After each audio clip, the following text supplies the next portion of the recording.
Accordé à Apolline de Malherbe. Bonjour Didier Raoult. Bonjour. Merci d'être avec nous. Merci d'avoir choisi BFM TV pour répondre aux questions des Français. Ça fait longtemps que vous n'aviez pas donné d'interview à la télévision. Nous sommes venus ici, chez vous, à Marseille, dans votre bureau de l'IHU, l'Institut Hospitalo-Universitaire Méditerranée Infection, que vous dirigez. On est venu à Marseille aussi parce qu'il y a une réalité géographique. Dans toute la France et même dans le monde, vous êtes devenu l'un des visages de cette crise. Vous êtes même devenu une star, adorée ou critiquée. Mais il y a une certitude, c'est que pour tout le monde, vous incarnez presque Marseille, ou en tout cas vous êtes associé à Marseille. Parfois Marseille seul contre tous, on y reviendra. Je vais vous interroger évidemment sur le virus, sur les connaissances qu'on en a, que vous en avez, sur les perspectives, la façon dont on peut ou non lutter contre ce virus, la manière dont vous avez traité cette maladie et les malades ici à Marseille. Vous avez accepté de parler, finalement, alors que ça faisait longtemps, ce n'est pas un secret qu'on essayait de vous interroger, qu'on vous l'a proposé, et on n'est d'ailleurs pas les seuls. Vous avez fini par dire oui. Pourquoi ? Est-ce que vous avez un message ? Est-ce qu'il y a quelque chose qui vous tient à cœur en ce moment ? Non, je pense que, si vous voulez, on connaît beaucoup plus de choses maintenant que ce qu'on en connaissait il y a quelques semaines. Que donc la plupart des questions que vous posiez ou que les autres posaient étaient des questions de spéculation, d'opinion, et que je suis pas devin, je suis un praticien, et que moi ce que j'aime, c'est accumuler les données réelles, tangibles, pour pouvoir travailler et voir comment les choses fonctionnent. Ça m'intéresse pas de deviner ce qui pourrait se passer, ça m'intéresse pas. Voilà. Et donc je pense qu'il était nécessaire pour moi de tenir les gens au courant de ce qu'on fait, parce que quand même c'est ce pays qui paye pour ma recherche, qui paye pour ce que je fais. Et donc c'est normal qu'ils soient tenus au courant. Et donc maintenant je pense que on sait beaucoup plus de choses, on comprend beaucoup plus de choses, y compris un certain nombre de points qui paraissent moins polémiques. On est arrivé à une espèce de délire polémique qui est complètement surréaliste. Il y a quelques semaines, si vous voulez, on est un peu sorti de ça. Les uns et les autres reprennent un peu raison, donc on peut peut-être en parler de manière un peu plus... Mais c'est peut-être aussi pour ça que vous avez envie de parler. Est-ce que vous n'en avez pas assez de ces polémiques ou... Non, franchement, je m'en fiche. Mais alors, ça m'indiffère à un point qui est troublant. Vraiment ? Ah oui, complètement. Bon. On va y revenir, mais vous n'avez jamais eu de doute pendant toute cette longue période ? C'est pas la question. Il n'y a pas un médecin qui n'ait pas de doute. Il n'y a pas un chercheur qui n'ait pas de doute. Il n'y a pas un chercheur qui n'ait que des certitudes. C'est pas raisonnable. Bien sûr que tout le monde a des doutes. Je suis sceptique. D'ailleurs, on me l'a beaucoup reproché. Je suis sceptique par nature parce que je suis un scientifique. Il n'y a pas de scientifique qui soit pas sceptique. Quand on cesse d'être sceptique, on a basculé dans la religion. On arrête d'être un scientifique. Un scientifique est toujours prêt à remettre les choses en doute. Mais vous avez suscité des passions presque comme si c'était une religion. À un moment, il y a des choses qui ont besoin de changer. Il faut qu'il y ait quelqu'un qui les incarne. C'est moi qui, j'ai pas fait exprès. Si c'est moi qui l'incarne, je l'incarne. Vous n'avez pas fait exprès, mais ça vous déplaît pas? Ni ça me plaît, ni ça me déplaît. C'est pas. Chacun cherche l'estime où il veut. Moi, c'est pas là que je cherche l'estime. Je cherche l'estime de moi-même et je suis assez exigeant comme ça. Pas besoin des autres. Voilà. Il y a une chose sur laquelle j'aimerais qu'on commence, c'est quand même la chloroquine, parce que c'est aussi, vous êtes associé à Marseille et à la chloroquine. Cette semaine, Édouard Philippe a lancé son plan de déconfinement qui sera en fait extrêmement strict, assez peu déconfiné finalement. Ses mots exacts, c'est de dire on ne peut pas complètement déconfiner parce que, je le cite, trouver un traitement est aujourd'hui une hypothèse incertaine. Est-ce que le traitement existe, comme vous avez semblé le démontrer ici à Marseille, ou est-ce que, comme le dit Édouard Philippe, le traitement n'existe pas, ou c'est une hypothèse incertaine? Écoutez, je sais pas, c'est trop jouer sur les mots. Ce que nous, on a fait depuis le départ, si vous voulez, les choses étaient assez simples initialement. Si vous voulez, ce virus, d'abord, avec les Chinois qui l'avaient.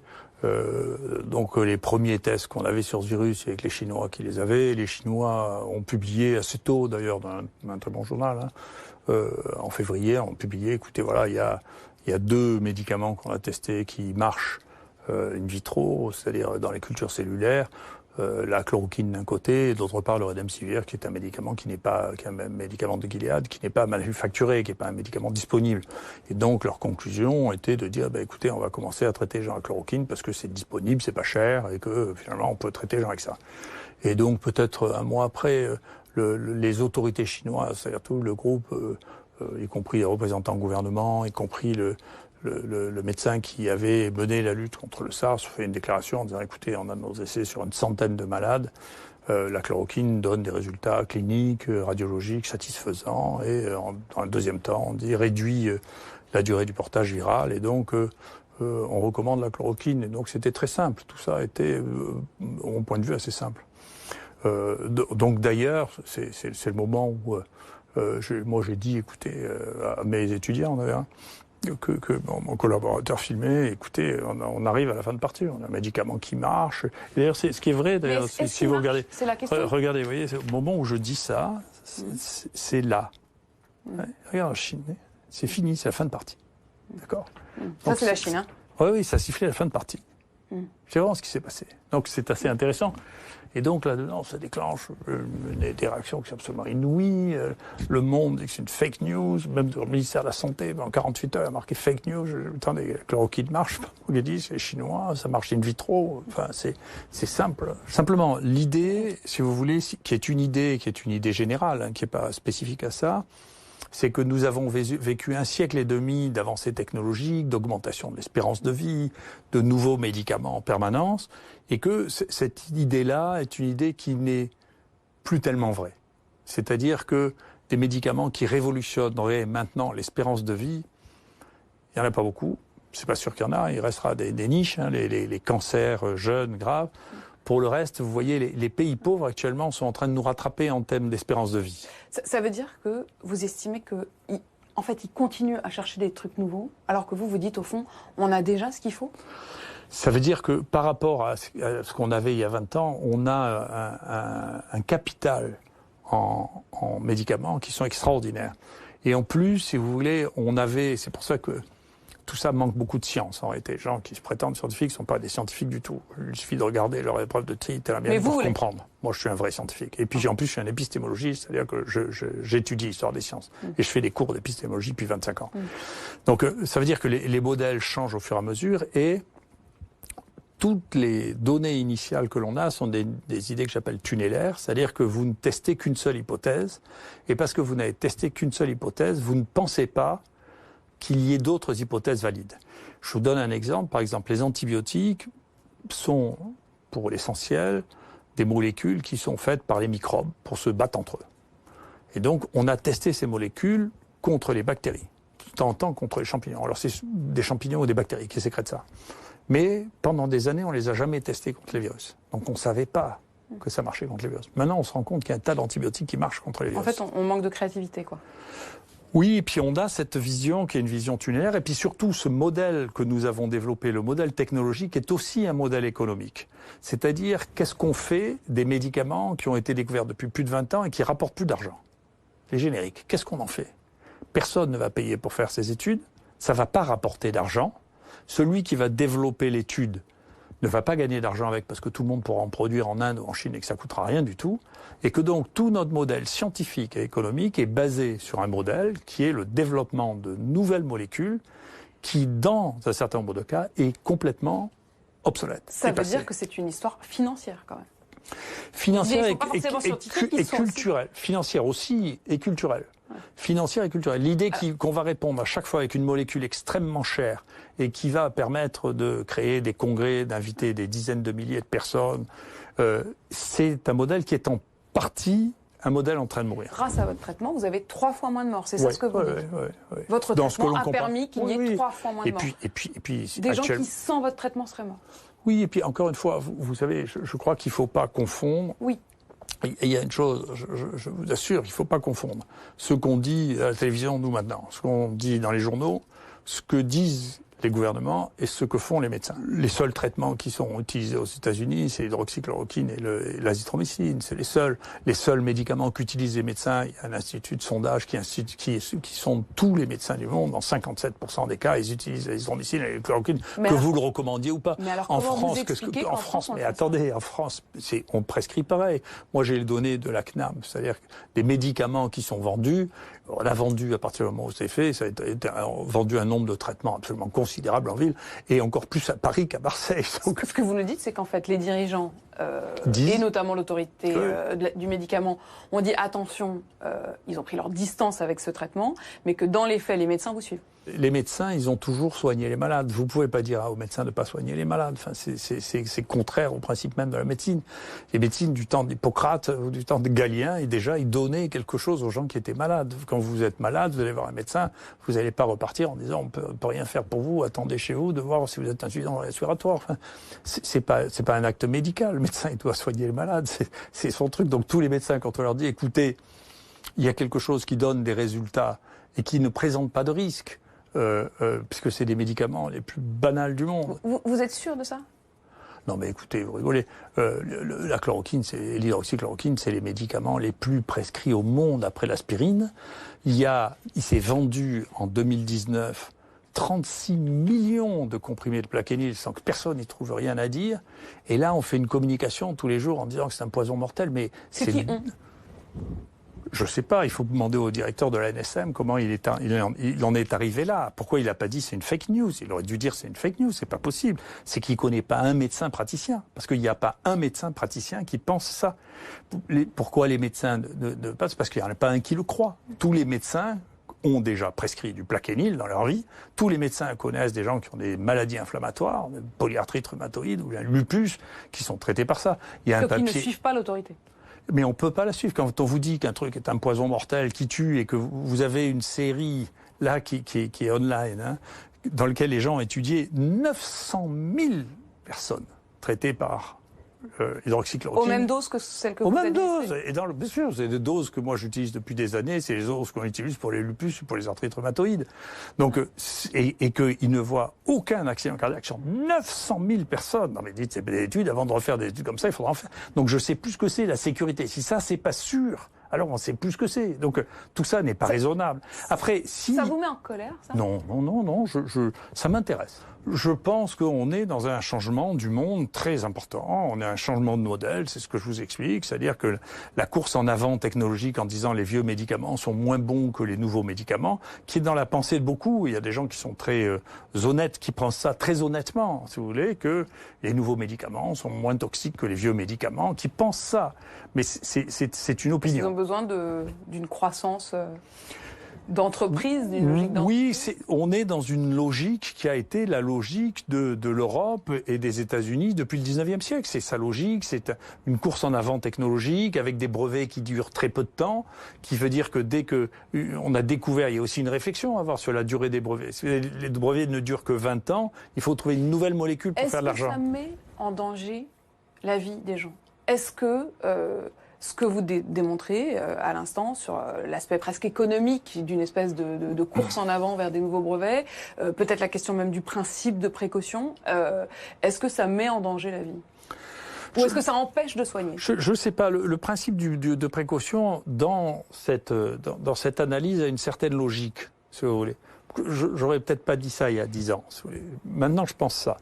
C'est-à-dire que on est dans une société où, en dehors des crises, si vous voulez, les gains à espérer en espérance de vie sont très faibles.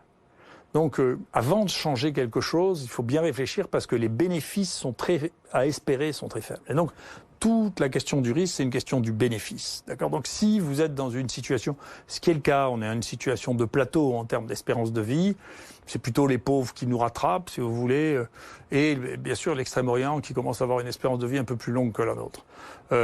Dans cette situation-là, que vous disiez, écoutez, moi je suis dans le principe de précaution parce que pourquoi prendre des risques alors que j'attends pas de gains significatifs, je le comprends. Le problème des crises, c'est que c'est pas comme ça. Le problème dans les crises, c'est qu'il faut accepter de prendre un certain nombre de risques parce qu'il y a quelque chose de nouveau et qu'on ne sait pas le gérer.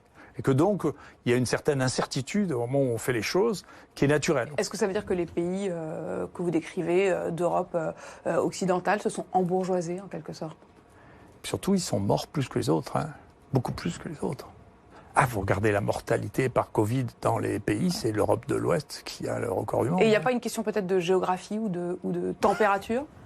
Je crois pas, je ne sais pas quoi. C'est spectaculaire, c'est la première fois que dans les pays les plus riches qui a la plus forte mortalité quand même. Hein. Et ça, c'est à cause du traitement ? Pour l'instant, c'est surtout la cause de pas de traitement. C'est-à-dire, on est les seuls à pas avoir traité aussi. Hein. Donc les autres, ils ont détecté, traité. Hein. Donc nous, on a décidé qu'il fallait pas traiter à un bout d'un moment. Si vous voulez, c'est tous ceux qui ont traité ont une mortalité inférieure à l'autre. Mais ce que vous nous dites est quand même très grave. Ça veut dire que vous estimez qu'il y aurait beaucoup moins de morts aujourd'hui si on leur avait prescrit? Les 15 pays dans lesquels la mortalité est la plus forte, c'est que des pays de l'Europe de l'Ouest et les États-Unis. Il y en a qu'un qui est au milieu pour des raisons qui sont un peu complexes dans les 15, qui est l'Iran, dans lequel c'est contrôlé maintenant pour les mêmes raisons. Ils ont distribué la chloroquine comme des malades, ils ont contrôlé la maladie. Mais vous nous avez dit, je suis médecin, je veux traiter. J'ai un malade devant moi, je veux le traiter. Ça vous rend pas dingue de voir que on a le traitement, enfin en tout cas à vos yeux, le traitement il existe, il pourrait permettre moins de morts et on ne le fait pas? J'ai dit comment je traitais les gens. Encore une fois, si vous réalisez pas qu'il y a 57% des médecins du monde qui utilisent ce traitement, que c'est le seul qui est utilisé aux États-Unis, il paraît même, je sais pas si c'est sur votre télévision, là, que Agnès Buzyn a prescrit à un producteur de télévision. Donc c'est quand même que j'ai une influence sur la prescription qui est notable quand même. Enfin, je sais pas si c'est vrai. Enfin, ça vous doit vous en réjouir quand même, non? Oui, parce que ça veut dire, ce qui est compliqué, c'est que, je l'ai déjà vu, parce que j'ai fréquenté le ministère quand même, dans ma vie, il y a une espèce de déconnexion obligatoire qui se fait entre le cœur de métier que l'on a et les fonctions qu'on occupe. Et donc, je suis content pour elle qu'elle soit restée un médecin. Parce que face à un malade qui vous dit, écoutez, je suis malade, qu'est-ce que je fais? Si vous voulez, de redevenir un médecin et de ne pas le traiter en ministre, mais en médecin, c'est bien. Vous dites aux médecins, n'écoutez pas forcément les décisions qui sont prises dans les bureaux et continuez à prescrire. Non, je ne peux pas dire ça parce que je tomberai sous le coup de la loi. Je n'ai pas le droit de dire ça. D'accord, mais vous le pensez, mais vous ne le direz pas. Non. Moi, ce que je peux dire ce que je fais, j'ai bien le droit de le dire. J'ai le droit de m'exprimer scientifiquement parce que ça, on est protégé depuis le Moyen-Âge. Les universitaires dans une liberté de parole qui est protégée, qui est inscrite dans la Constitution. Personne ne peut toucher ça. C'est inscrit dans la Constitution, la liberté de parole des universitaires. Et donc, bien entendu, comme universitaire, je peux dire un peu ce que je veux, y compris sur les bêtises. Il y a beaucoup de gens qui en disent des bêtises. Hein. Vous avez le sentiment d'en avoir dit beaucoup, des bêtises? Non. Parfois, j'ai analysé les choses trop rapidement, comme tout le monde. Hein, mais avoir dit au début que peut-être ça ne serait pas très important comme épidémie, avoir dit que ça tuerait pas tant que ça. Vous savez, il y a une chose que j'ai toujours dit, toujours, c'est je ne prédis jamais rien. C'est ma nature. Vous avez quand même dit que ça serait peut-être une grippette. J'ai jamais employé le mot grippette, y compris quand les gens ont voulu me le faire utiliser, je leur ai fait barrer parce que c'est pas un mot que j'emploie. Donc c'est pas quelque chose qui existe.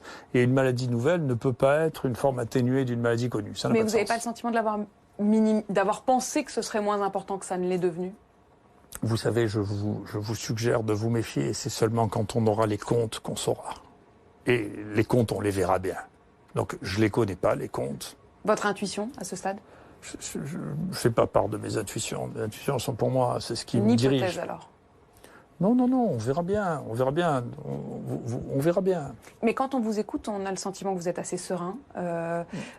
Oui, vous êtes assez serein. Oui, c'est ma nature. Est-ce qu'on en a trop fait sur ce coronavirus? Est-ce qu'on a excessivement surjoué la gravité? En tout cas, pour les chiffres qu'on a, sûrement, quand vous voyez honnêtement qu'en Chine, je sais pas, à la fin, comme ils ont eu 5000 morts, si vous voulez, sur la population chinoise dans l'année. Vous les croyez?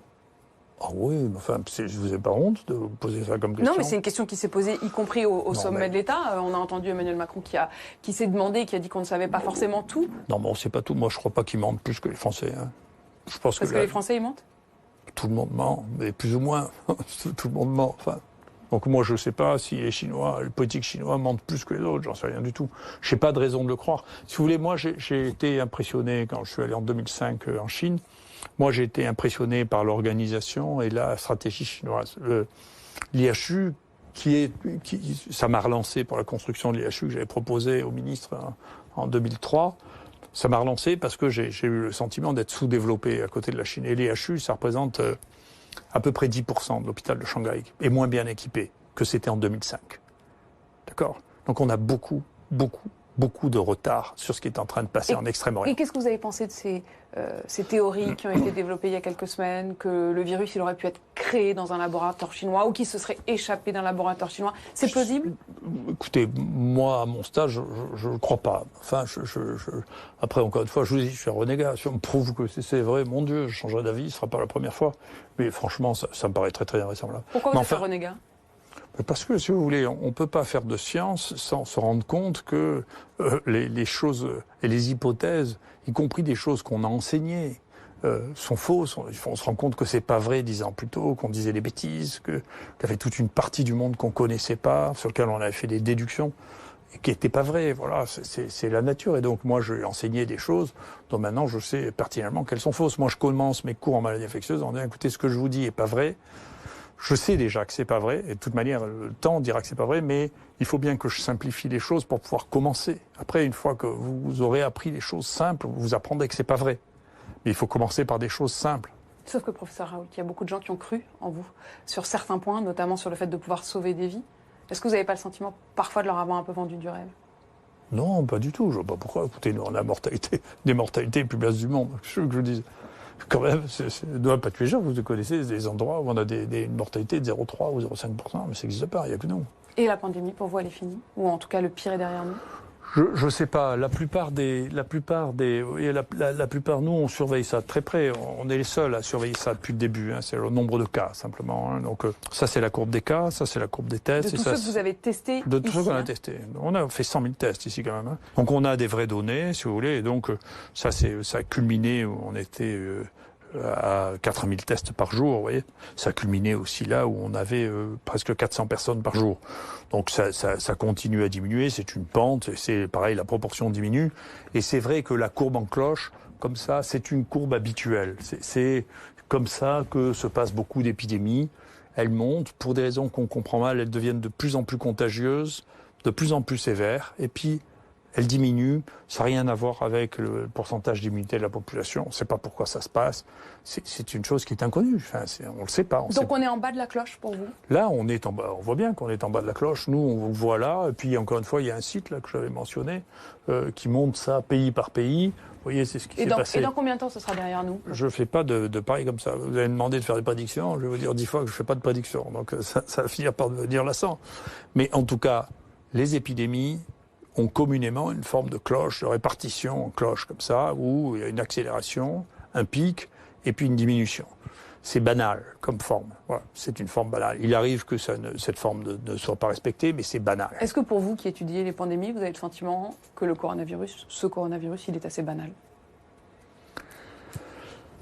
Oui, globalement, on verra. Pour l'instant, si on compare les données des infections virales respiratoires, pour l'instant, hein, après, encore une fois, on verra après, mais ça tuait plutôt moins qu'en 2017. Que les infections virales respiratoires dont tout le monde s'est foutu. On ne sait pas très bien pourquoi. Il y a eu beaucoup d'infections grippales, H3N2. Et tout le monde s'en est fichu. Est-ce que c'est grâce au confinement que ça a moins tué? J'en sais rien. Vous savez encore la causalité. C'est très. C'est-à-dire la cause des modifications. J'en sais rien du tout.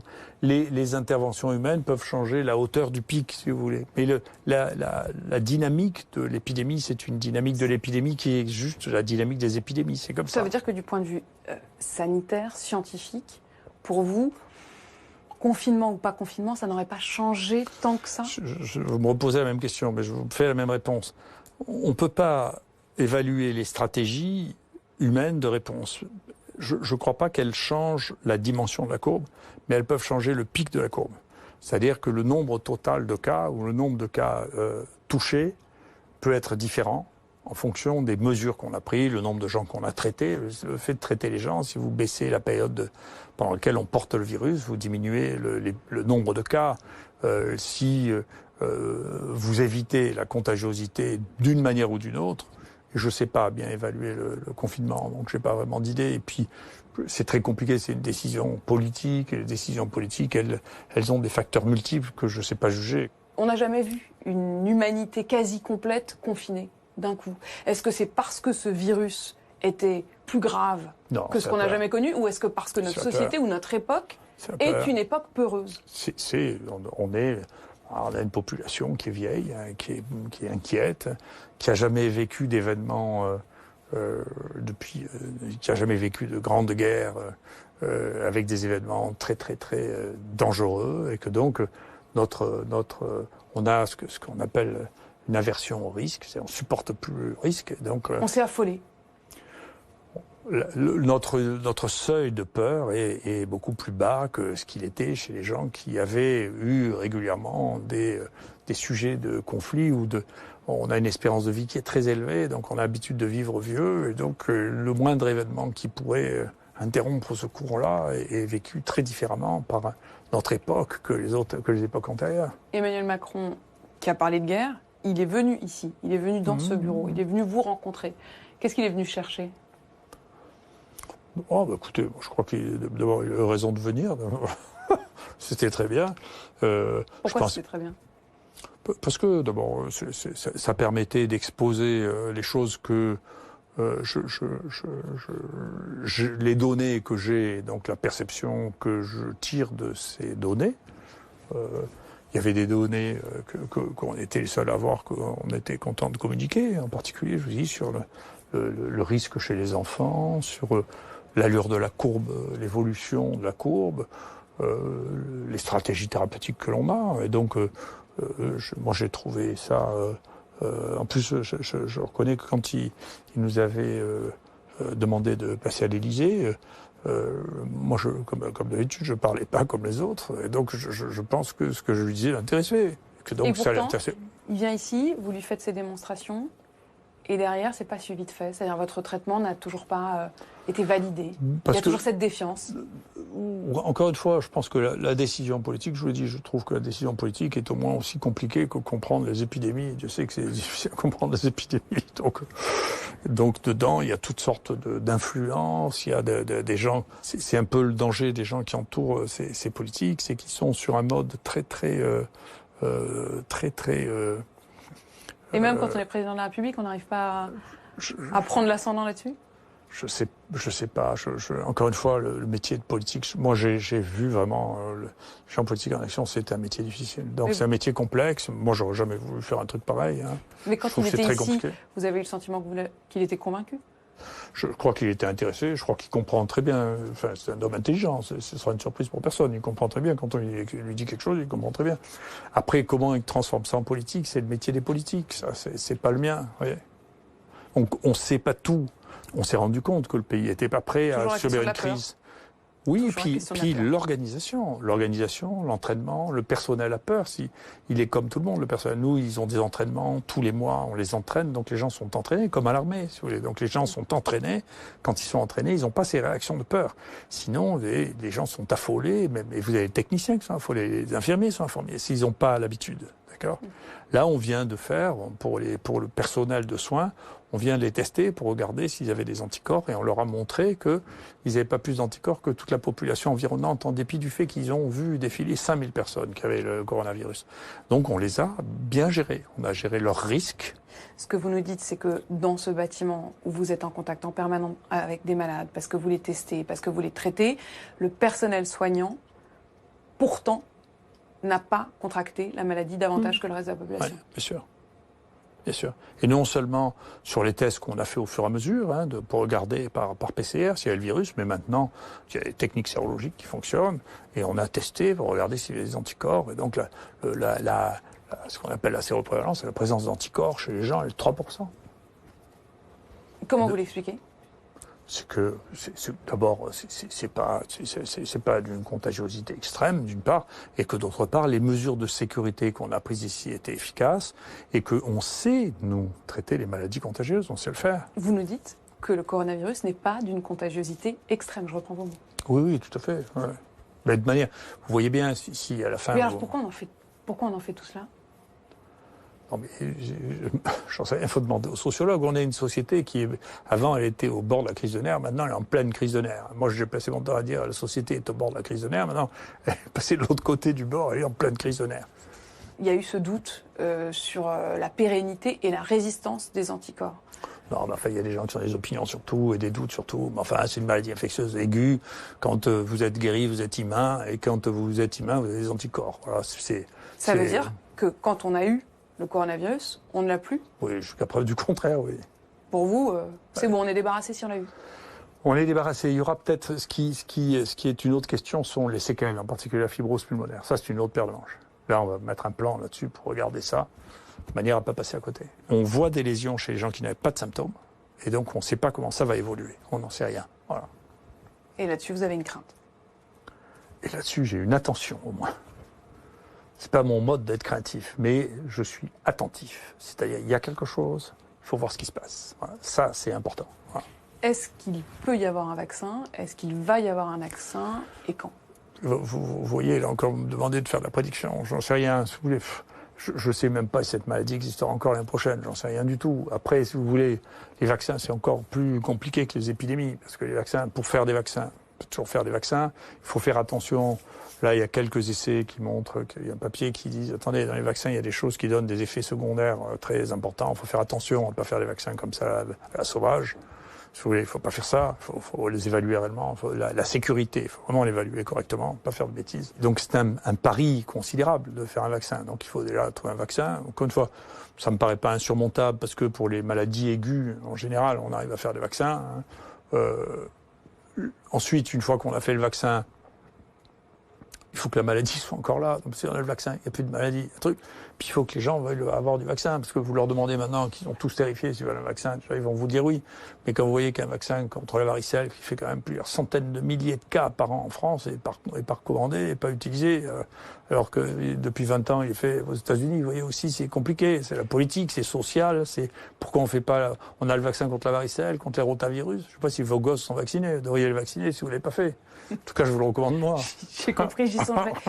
Professeur, vous, si le vaccin existait, vous vaccineriez justement vos proches?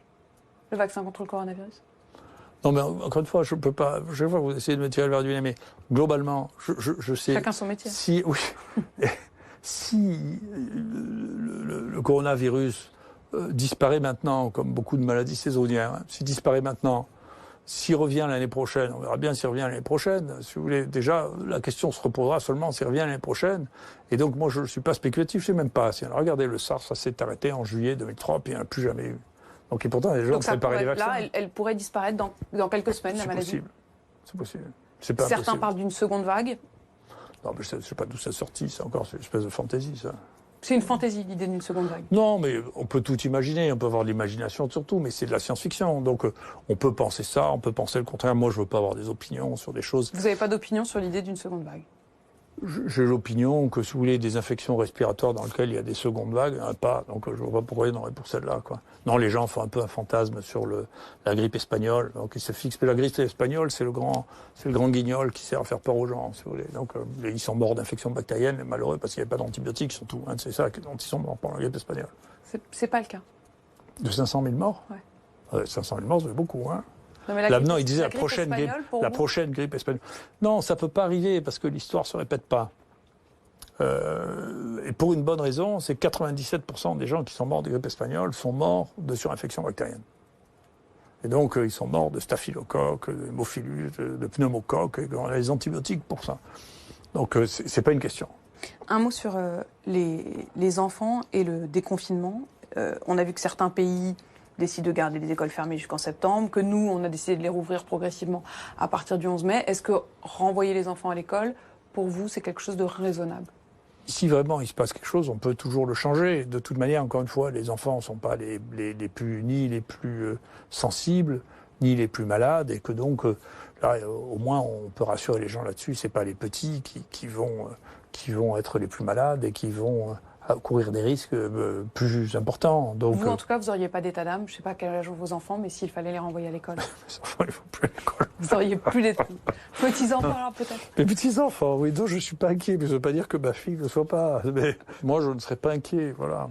Je ne serais pas inquiet. Mais s'il se passe quelque chose, rien n'empêche de changer d'avis. Donc, si vous voulez, c'est difficile, encore une fois, parce que le processus décisionnel, le processus de la décision est très lent, très complexe. Encore une fois, tout le monde, je le sais bien, au niveau des ministères, au niveau de tout le monde donne son avis, et donc la décision politique, c'est très difficile, et c'est long, et c'est complexe, si vous voulez. Et donc, on a l'impression que c'est quand vous avez cet énorme porte-avions, c'est le cas de le dire, vous voyez, a pris une direction, pour lui faire changer de direction, c'est compliqué. Pourtant, c'est assez simple dans notre situation. Sur les enfants, il y a une alerte qui a été lancée en Grande-Bretagne et en Île-de-France.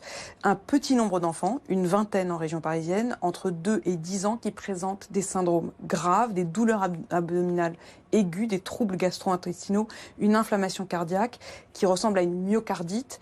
Ça pourrait être, dit notamment les autorités de santé Grande-Bretagne, une complication du coronavirus. Est-ce qu'il faut prendre ce genre d'alerte au sérieux?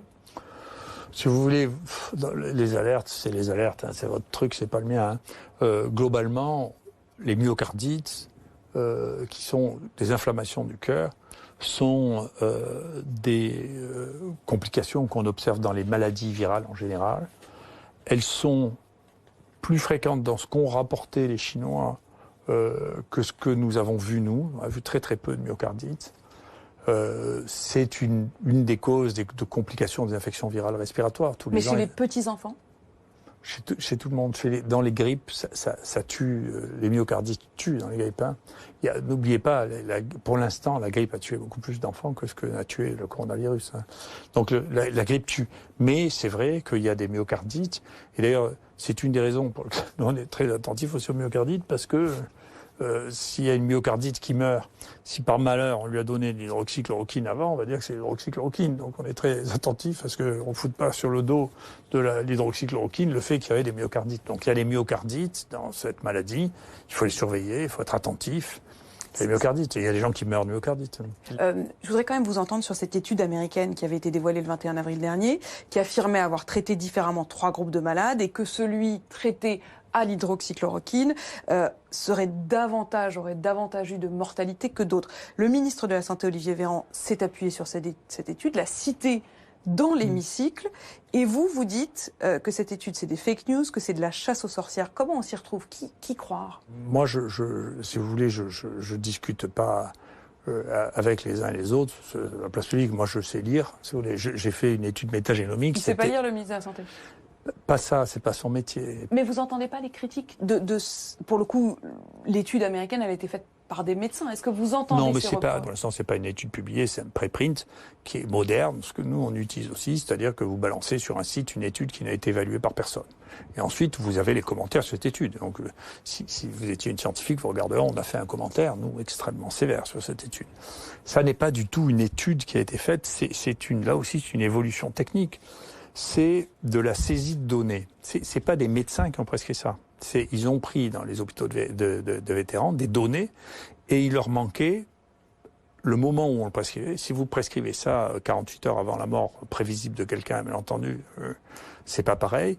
Il y a une donnée qui était une donnée très très intéressante, qui était dans leur travail, qui est le facteur prédictif de la mort. C'est la baisse de cellules qu'on a dans le sang, qui s'appelle les lymphocytes. Quand vous avez moins de 500 lymphocytes, la chance, le risque de mortalité est colossal. Et là, pratiquement, la mortalité était entièrement parallèle de la proportion de gens qui avaient des lymphocytes très bas, quel que soit le traitement. Donc on voyait bien que ce n'est pas le traitement qui avait modifié ça. Et ensuite, leur mortalité, c'est des choses qu'on voit jamais en France. Ils avaient des groupes de mortalité de 27%.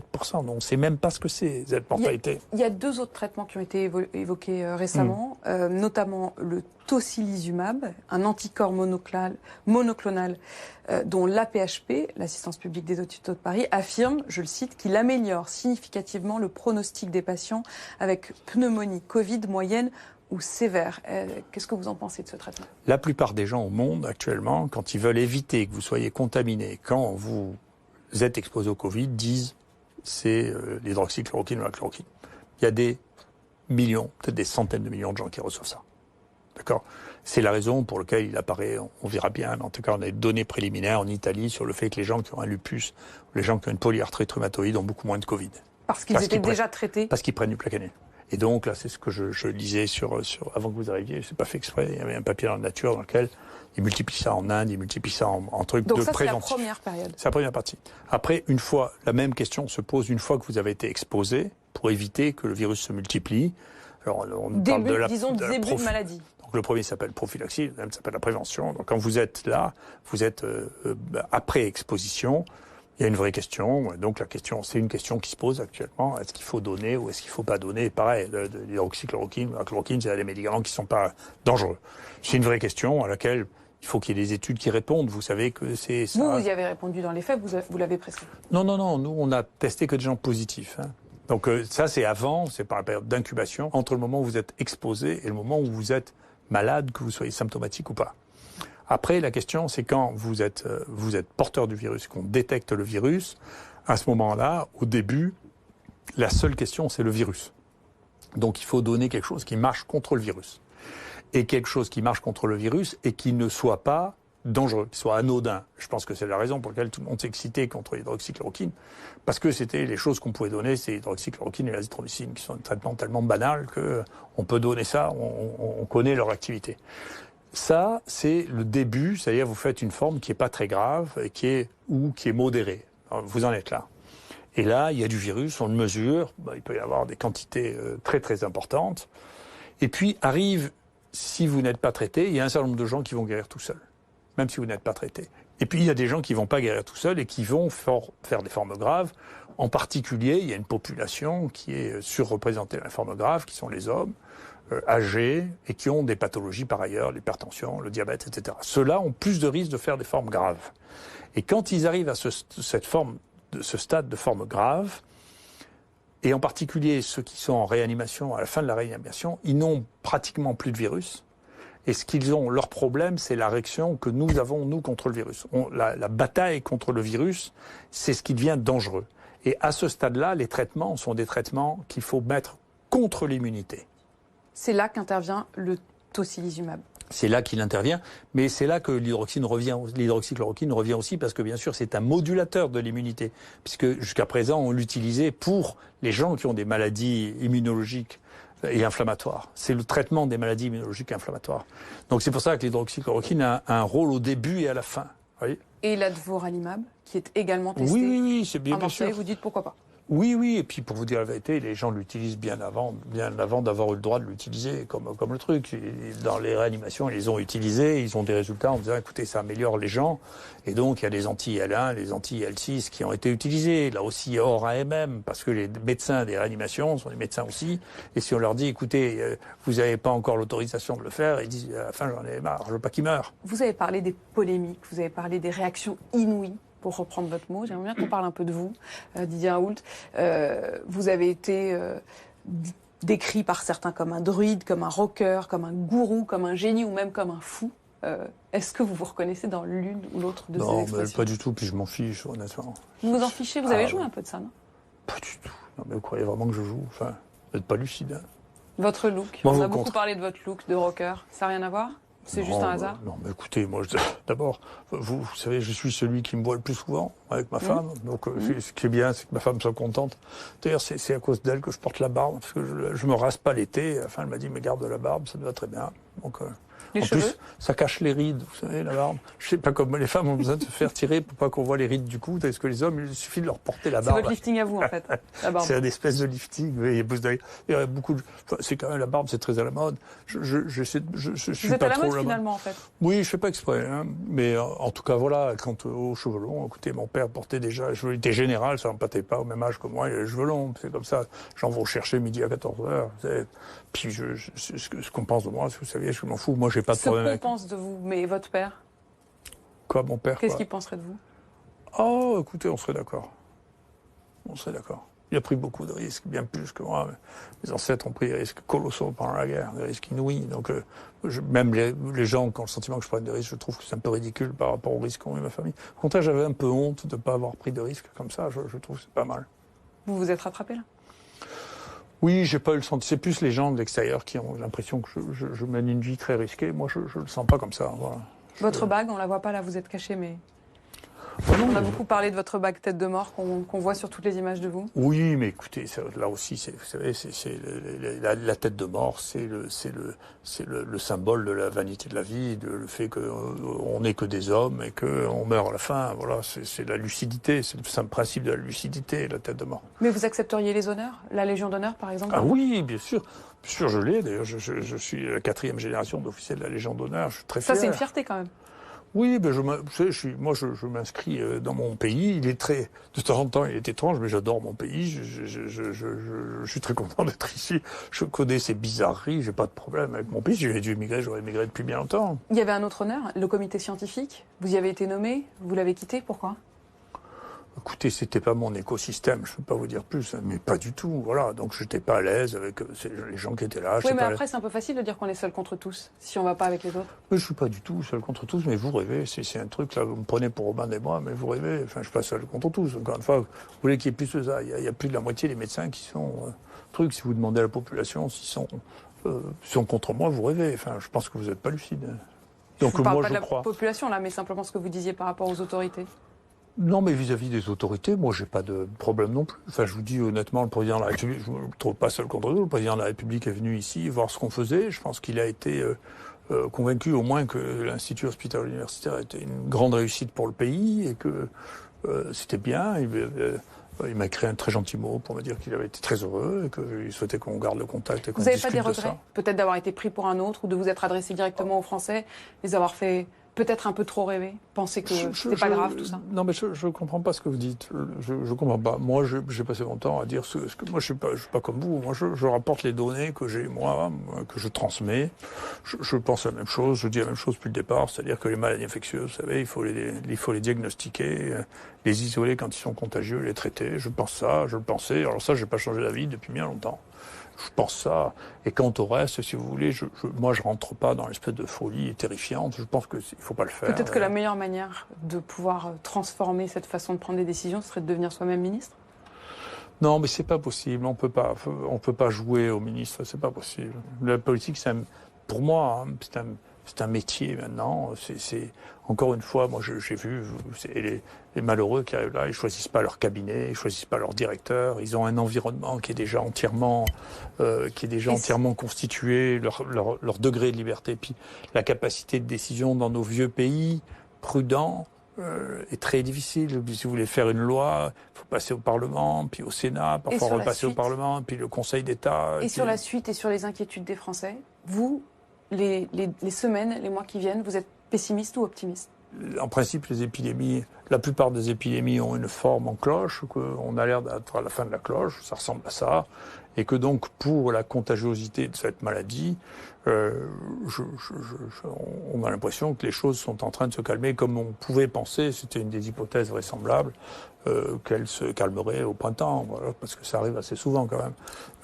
Et la deuxième chose, c'est plus, effectivement, je suis plus attentif, moins aux histoires ponctuelles que vous racontez, que de savoir s'il va y avoir des séquelles de cette infection. Et ça, on le sait mal, on le sait pas, c'est une maladie nouvelle et qu'on ne connaît pas encore cet aspect-là. Est-ce qu'il y a un aspect que l'on ne connaît pas de séquelles après cet épisode immunitaire? Vous voyez, il y a une phase avant, puis il y a une phase virale, et puis il y a une phase virus et immunité, puis il y a une phase immunité et plus de virus. Qu'est-ce qu'il y a après ça? Et ça, c'est une question qui, pour l'instant, n'est pas claire dans mon esprit. Merci beaucoup. On n'en est pas là. Merci Didier Raoult de nous avoir reçus dans votre bureau ici à Marseille. Très bien.